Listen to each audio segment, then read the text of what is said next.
Welcome back. My name is Greg Tomczyk, CEO here at Valor Cybersecurity, and I'm extremely excited about this session. A lot of conversation over the past 2-3 years on AI and the potential it has to save us a lot of time and money from the business perspective, as well as the technical perspective. And there's a conversation that not many people are having that we typically have behind closed doors with the clients that we serve in the defense industrial base, specifically defense manufacturers and shipbuilders.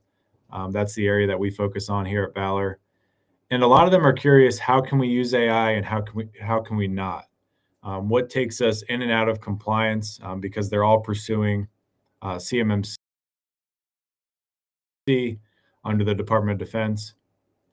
As we know, it takes the government a while to catch up with compliance when technology is evolving. And what they're trying to do with AI, not necessarily just inside the government, but throughout the supply chain of the defense industrial base, is to make sure that these supply chain, companies that are delivering to the Department of Defense, that they know what's right when it comes to using AI and what's not. And that's what we're going to talk about today. So extremely excited about that. Just 2 days ago, President Trump signed an executive order that builds upon the NDAA budget, almost $1 trillion passed in December of last year, 2025. And in that budget and policy bill, there was some mentions of AI, and buried in a section, if you want to read through that document, and we have as a team, section 1513, basically says that the Pentagon must build a new set of rules, a new set of requirements when it comes to using AI tools, both in the government and the organizations that serve into the government. So those defense contractors. And they're directly tied to a certification process. So inside the government, maybe some type of authorization or an ATO. Outside the government, it's CMMC or an ATO package that you're submitting if you have a technology solution. What a lot of people get confused on is they say, we're not actually delivering an AI tool to the government. And when it comes to CMMC, if you've been through that process, what they're basically saying in this bill signed 2 days ago in this executive order is that AI tools are now a part of your CMMC scope, whereas in the past, it was kind of like you could use them as a shadow IT tool, get the benefits, but not have to claim it's a part of your scope. But we know, and we've seen a lot of companies are putting both federal contract information, or FCI, and also controlled unclassified information, CUI, which CMMC was built around. So you don't have to be an AI company to have AI requirements. And I want to walk through kind of what those requirements are going to look like so you can get out ahead of it. But basically, there's a huge signal that these requirements are being drafted and going to be rapidly put into NIST 171, maybe revision 3, or they come out with a revision 3.5 or revision 4 with these AI requirements, because they know defense contractors are using them both to develop tools that go onto government networks, but also the manufacturing of the equipment that is going onto ships and other things, robotics, AI, these types of technologies are being used, but they're not being regulated right now. So we got to make sure that we look at it through that lens versus developing an AI tool for the government, and then you have the requirement. So AI tools are now a part of your compliance footprint that's going to be different for every organization. And over the past couple of days, we've had many conversations around what that looks like and how the scope under CMMC currently is going to be impacted by using AI. And you have to make a decision whether to use it or not use it. And that's a business decision that we help our customers make, on a daily basis. Most of the time they go with, we're going to use it and we're going to secure it and we're going to protect it and make sure it's in compliant with all the requirements that we've aligned our business with. There's a big piece around foreign connections. So when AI came out, ChatGPT is obviously US based, but they had other tools that came out that were developed by other countries, China, Korea, Russia, a number of different countries all around the world, Australia. And there's AI tools that people have been using because of the power of them, and they don't know where the source is originating or where that information is going. So basically, in this executive order, basically says it bans the use, just like TikTok got banned, years ago, and then got brought back online. But they're banning DeepSeek, Highflyer, which are both Chinese AI companies, on any DoD contract. So you can't have those tools in your environment if you have a DoD contract. And if you get audited and they find out that you're using those, then you've basically failed the audit, and the audit team has to come back out. So you got to make sure you know what tools your people are using, and make sure they're using ones that are U.S. based on U.S. soil, just like any CMMC relevant tool that you're using. Supply chain, obviously when you're using AI, there's a huge supply chain piece, both from the protection side. People are hacking the supply chains through AI because a lot of people don't really understand what's going on in the back end. But when it comes to the models that are being used, and defense contractors are going and contributing to those models being trained, and they're not realizing that these models and the models that are being trained, they're public models.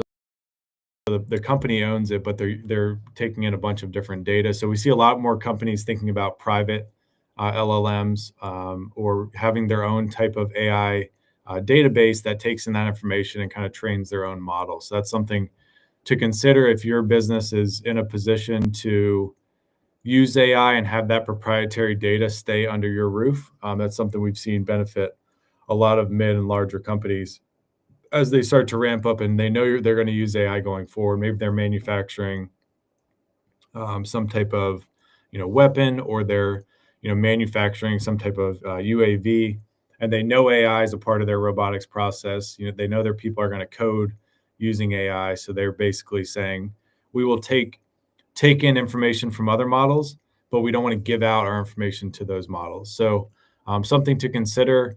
And what we're seeing is prime contractors start to ask their subcontractors, how are you using AI after the NDAA budget came out? But this is something that's extremely buried down. I think that's why President Trump wanted to release the new executive order on the 2nd of this month.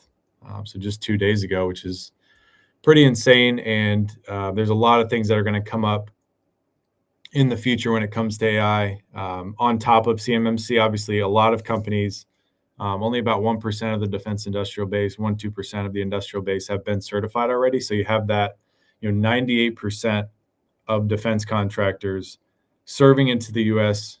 Department of Defense, Department of War, are not certified. So they're all going through this process. And on top of it, you have the AI requirements that are going to come out.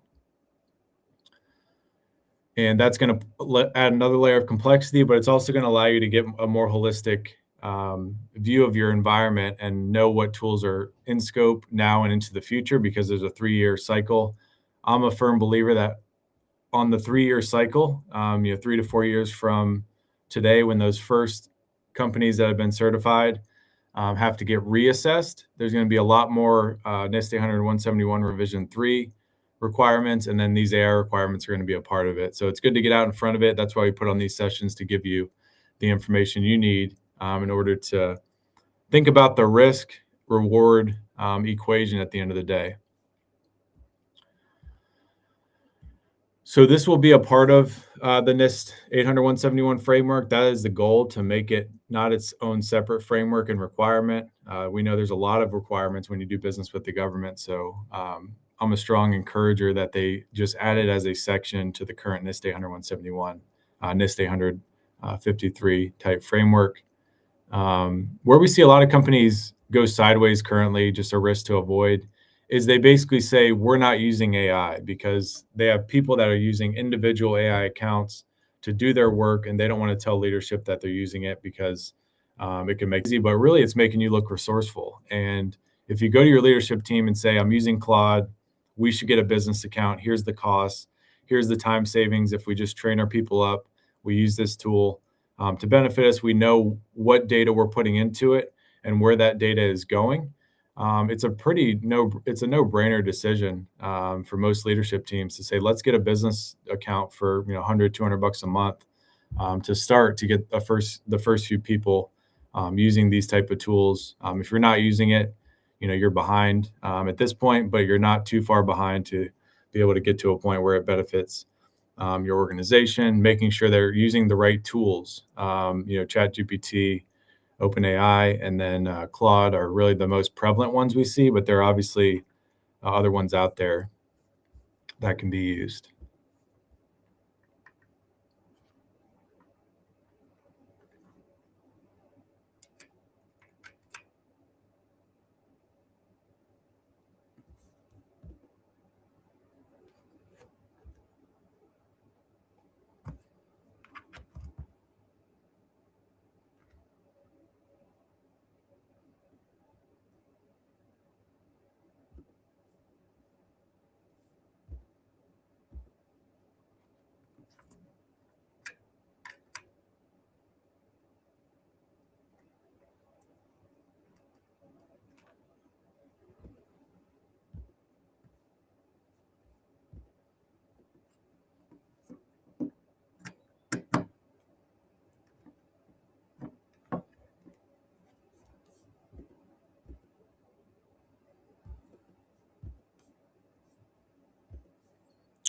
Sorry about that. Just a quick intermission here.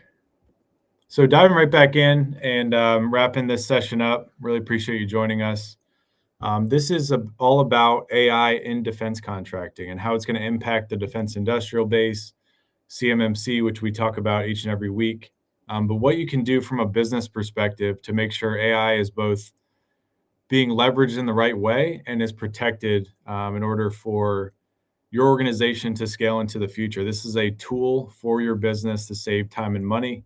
And that's what we're all about at Valor is all of the decisions that our customers, people in our ecosystem of defense manufacturers and shipyards, all the decisions they have to make outside of just cybersecurity, we make sure this side of their business is clear and concise and is able to deliver for them and not against them. And that's what's happening right now with a lot of these security tools and AI tools is they're being used, but it's some of it's being used against them.